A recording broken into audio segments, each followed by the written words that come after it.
Marcel CAJES. And I'm Juna Tresha GUIMARY. How's it going?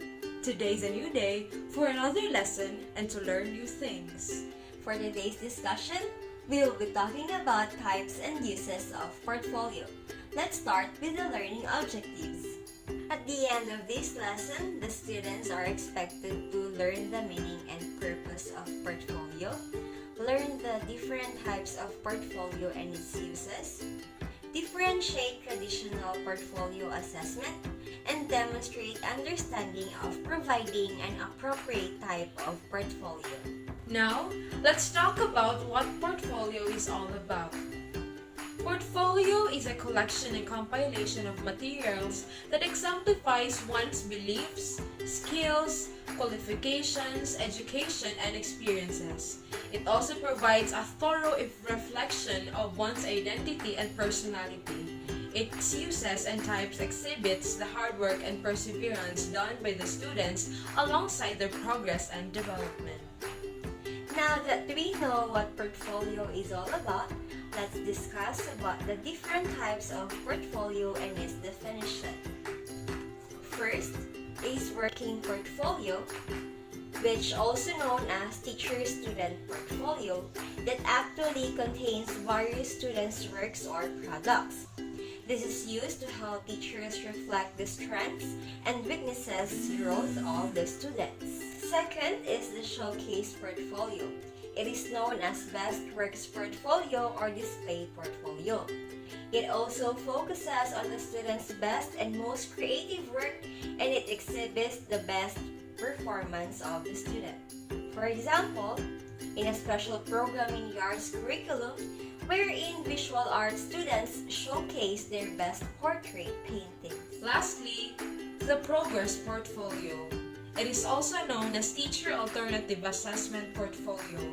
It contains examples of students' work with the same type done over a period, and they are utilized to assess their progress. It is used to observe progress, which still contains students' works but are already being evaluated and scored by their teachers. Let's now figure out what are the uses of portfolio, and these are the following. First is that portfolio can provide both formative and summative opportunities for monitoring progress towards reaching identified outcomes.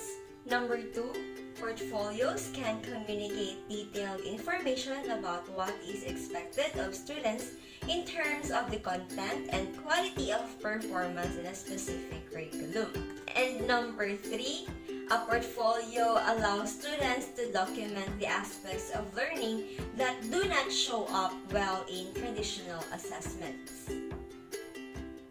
Fourth, portfolios are useful to showcase periodic or end-of-the-year accomplishments of students, such as in poetry, reflections on growth, samples of best works, among others. Fifth, portfolios may also be used to facilitate communication between teachers and parents regarding their child's achievement and progress in a certain period. Sixth, the administrators may use portfolios for national competency testing to grant high school credit to evaluate educational programs.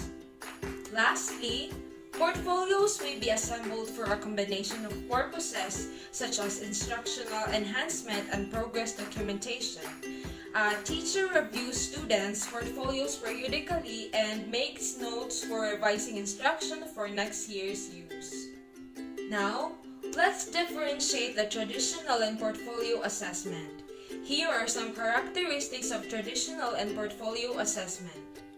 Traditional assessment measures students' ability in one time. It is done by the teacher alone. Students are not aware of the criteria. It is conducted outside instruction. It assigns students a grade. It does not capture the range of students' language ability.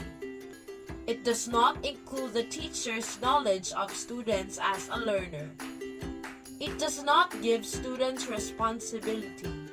On the other hand, portfolio assessment measures students' ability over time.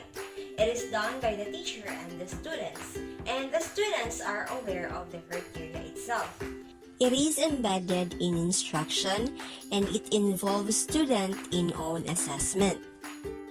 It also captures many facets of language learning performance, and it allows for expression of teachers' knowledge of student as learner. And lastly, students learn how to take responsibility because of portfolio assessment. Now that we all know the different aspects of a portfolio, let's talk about the guidelines for assessing portfolios.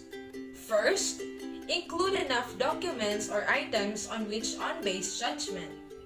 Second, structure the contents to provide scorable information.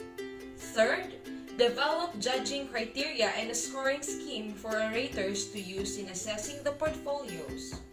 Fourth, use observation instruments such as checklists and rating scales when possible to facilitate scoring. Lastly, use trained evaluators or assessors.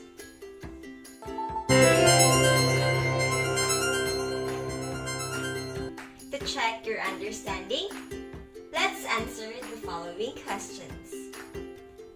Number 1.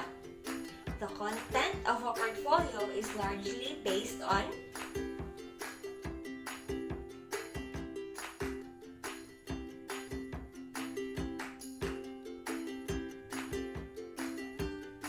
You're right! A. The goal and purpose of the portfolio. Number 2. It is known as Best Works Portfolio.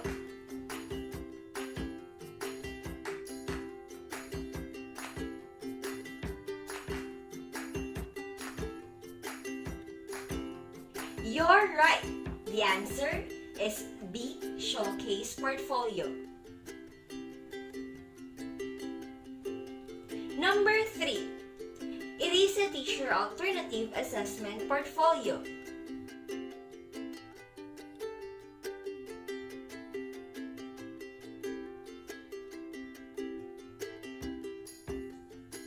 You're right!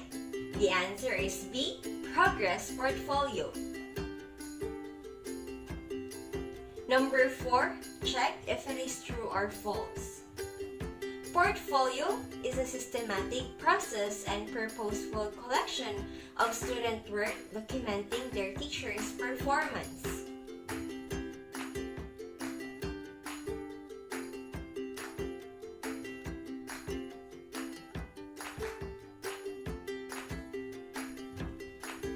The answer is false because we have to document the student's performance. Number 5. A portfolio allows students to document aspects of learning that their classmates did for them.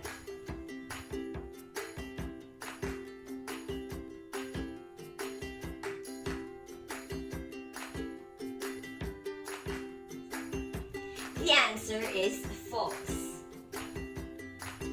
That concludes our lesson for today. See you next lesson. I hope you learned something. Thank you and mabuhay!